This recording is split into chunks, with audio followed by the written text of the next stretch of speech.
You know, when January 6th happened, I watched it live. I didn't like what I saw. I didn't like the fact that people were destroying property, injuring others. But I understood it. I got it. I knew why. I knew why it had gotten to that point. It almost always does when people feel disenfranchised from the systems that exist.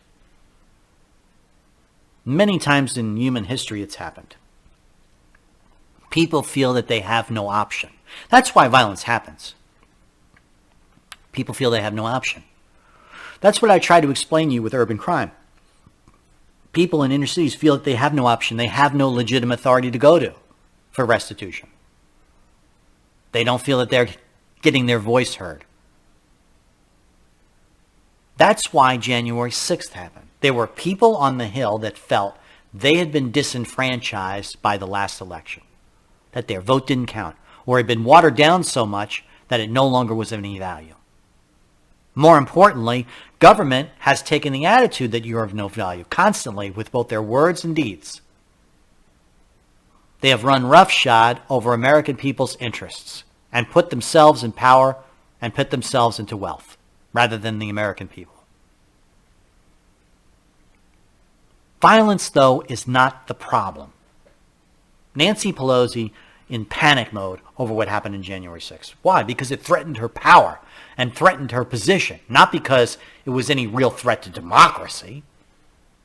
Democracies have come and gone. Hundreds of years of it. Governments have fallen. Empires have risen and fall.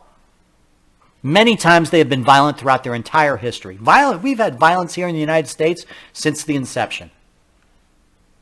Violence doesn't damage democracy, not in and of itself.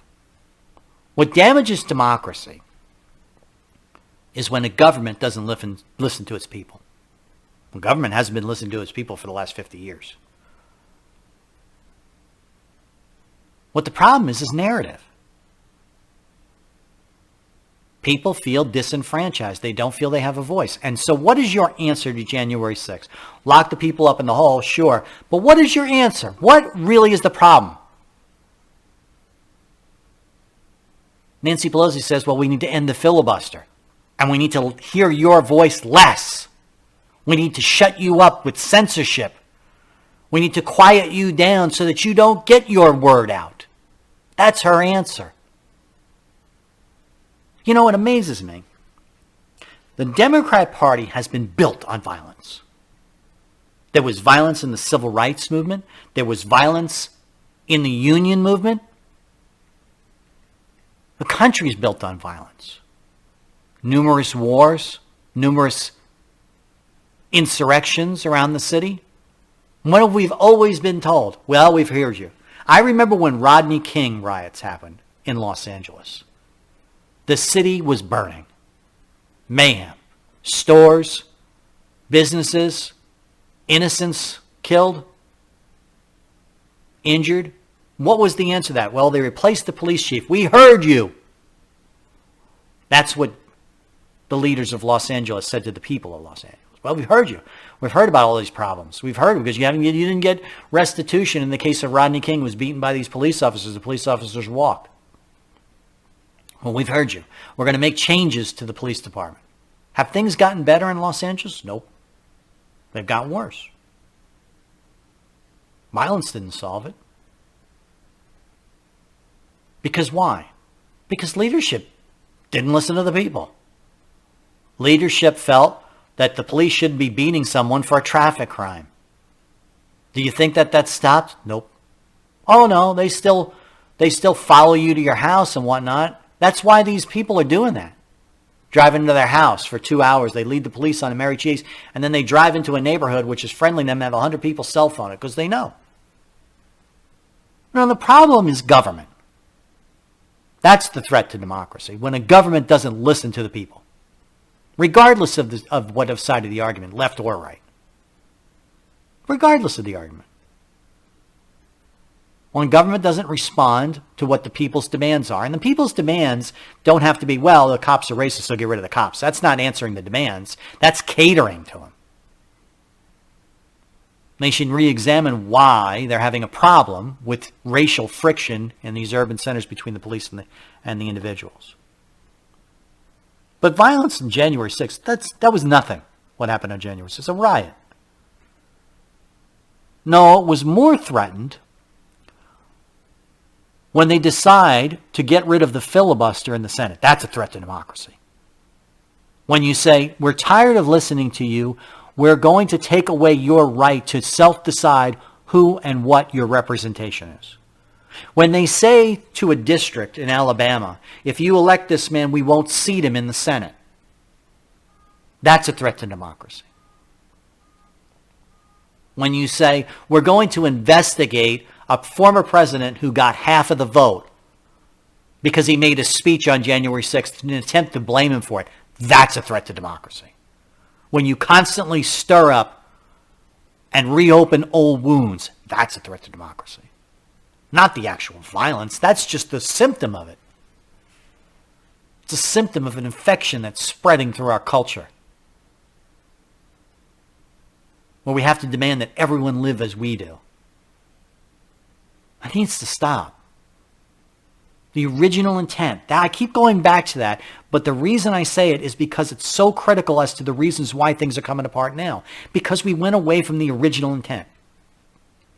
50 states, 50 different governors, 50 different ideas, 50 different senators chosen by legislatures, and 50 different representatives chosen in each state from different cities with different ideas. That's the original intent. And everybody gets a say, and everyone gets their way of life protected. And if for some reason you're in an area where the bulk of the people want something different, then you move. Then you live somewhere else. That's been the great message of our American country, too. We moved to other states, and we expanded our cities and moved to other places, which you can't do anymore because government owns all the land west of the Mississippi. That used to be the answer to our solutions, too. Oh, there's too many people here, and they want too many dumb things. Many of the pioneers, if you read their writings, would talk extensively about, I can't live in this city anymore. During the 1800s, government's too big, too much rules, don't want to live like this. And so they moved west. And so the government said, okay, there's open land here, you can go. Can't do that anymore. It's not listening. It's using your mouth instead of opening your ears and listening to what the people want.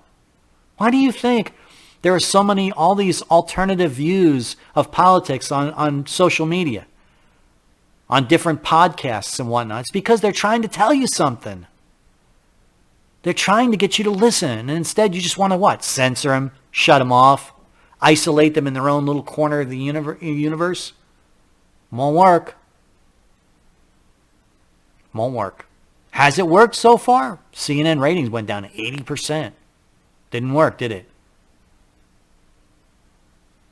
It just makes people madder and madder and madder as they feel they have less avenues to voice their opinions, as they feel less people in government hear them. It's all coming to a head at some point. That's why I always tell you, violence is not the answer, because all that does is empower the state and gives them an excuse to isolate you even more.